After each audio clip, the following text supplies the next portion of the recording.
Thrilled as always to be joined by President of Basketball Operations, Koby Altman. Koby, appreciate you sitting down with us. You guys are doing a great job. Thank you. Koby, I got to ask about something that came out this morning. There was an athletic piece that talked about CLA and how all sports are kind of adapting that, and how the Cavs are one of the pioneers in the NBA space to not just sprinkle a little CLA into their philosophy, but fully kind of embrace what CLA is and what it means. So can you just give us a little insight into why, as an organization, you guys decided to kind of embrace this new form of training that's not just training, it's kind of an entire philosophy of player development, et cetera. Approach.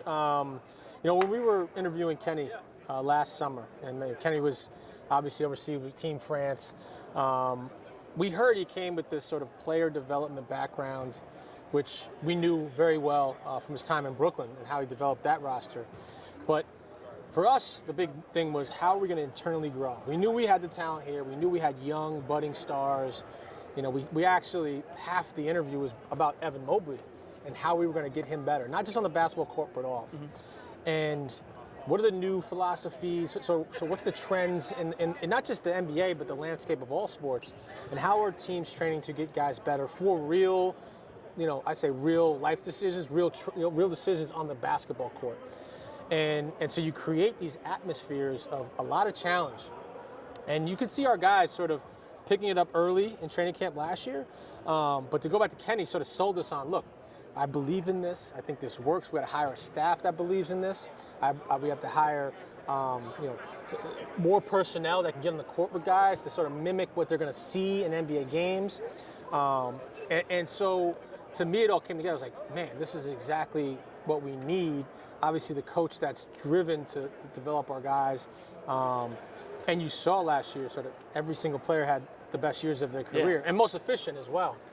And so, with Kenny diving that deep into that philosophy, and our guys buying in, that's another thing too. Guys have to buy in, you have to sell it the right way. Some of it's quirky. A lot of it's like, why are we doing this? But then the guys start to feel the challenge. They want to be challenged, right? Not just coaching hard, but like, here's some constraints. You can't do this, you can't do this. Now figure it out.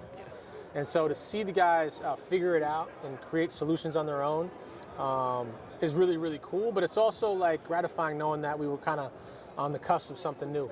You guys were the first to fully embrace. You in Memphis last year. Now you guys are kind of doubling down on it and continue with that. When you look at this roster as a whole, Koby, you guys won 64 games last year. We know the playoffs didn't go exactly how you want. Injuries played a role in that. But you guys are up against the second apron, and you come out of this offseason with Lonzo Ball, Larry Nance Jr., and Thomas Bryant. Three guys who not only have played in the playoffs, but can be contributors on a championship caliber team if needed.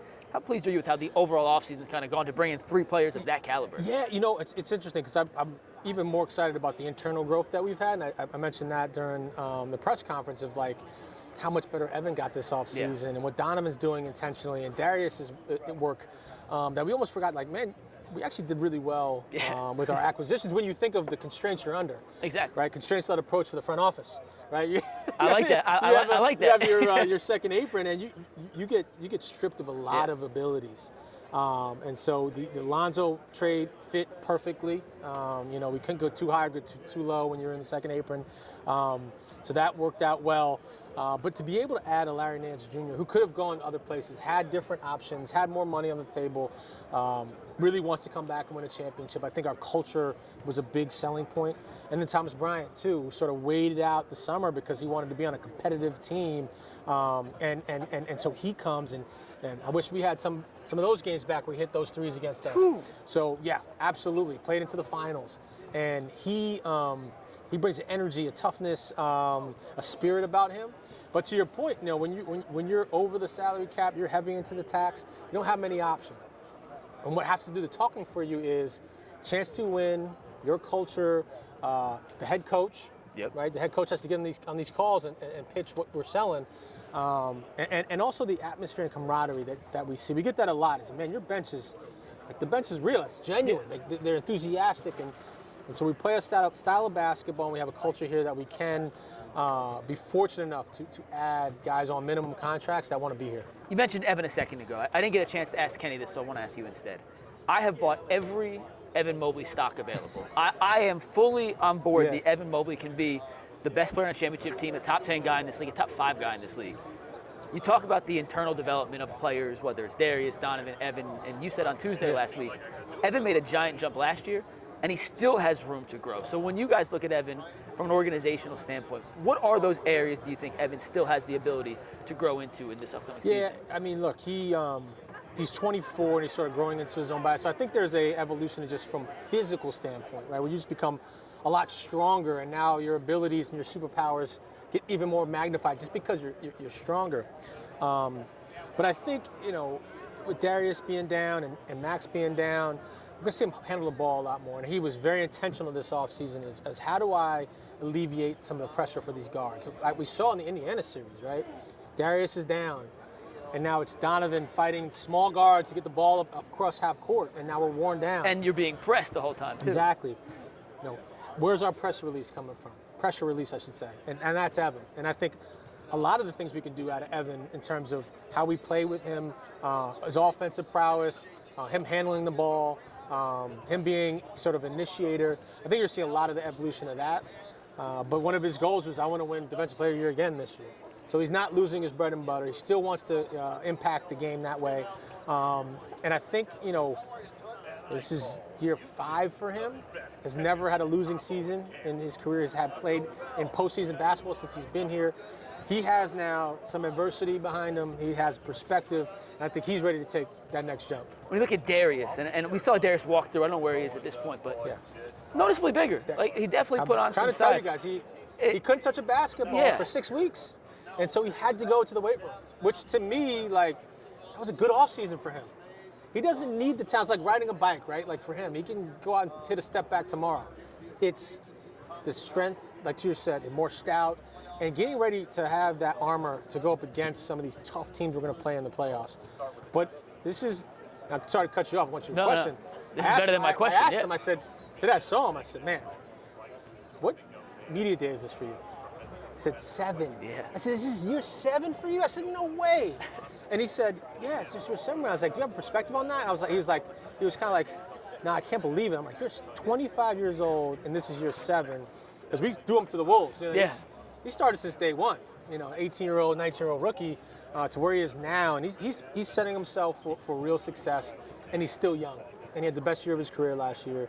And unfortunately, had a really bad toe injury that took him out. So he's ready. He played 70-plus games last year, and I think you're right. You saw the strength. We're not going to rush him back, but certainly a huge part of what we do. We'll get you out of here on this one, Koby. Yep. You have a guy like Donovan who's entering year 9, has been to the second round of the playoffs, yet to make it to that conference finals. But you said on Tuesday, you guys don't want to ramp him down at this point of the year because he's so engaged, so ready.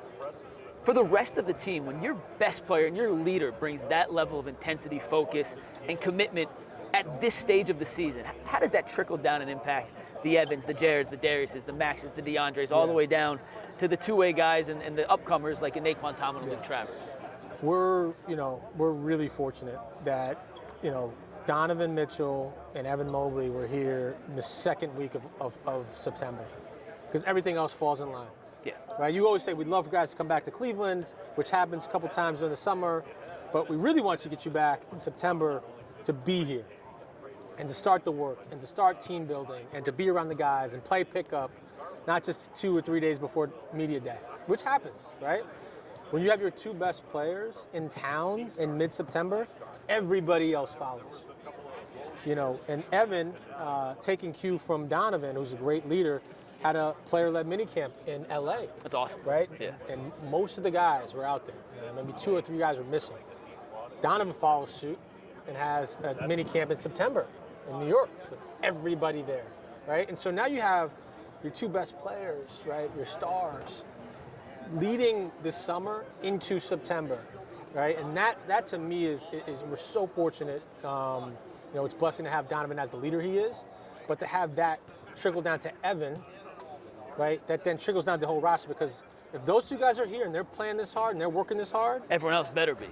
No excuse. So it's we're fortunate. We're very lucky. Like Donovan's ancient at 29, right? He's like the older dude, and we have a young budding superstar at 24 years old.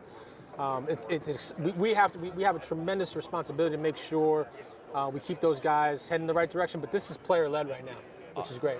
Koby, thank you so much. We appreciate you. Best luck this season. D3, man. D3 hoops. Don't forget. 1-0 against Amherst. Thanks, Koby. Yep. Thanks.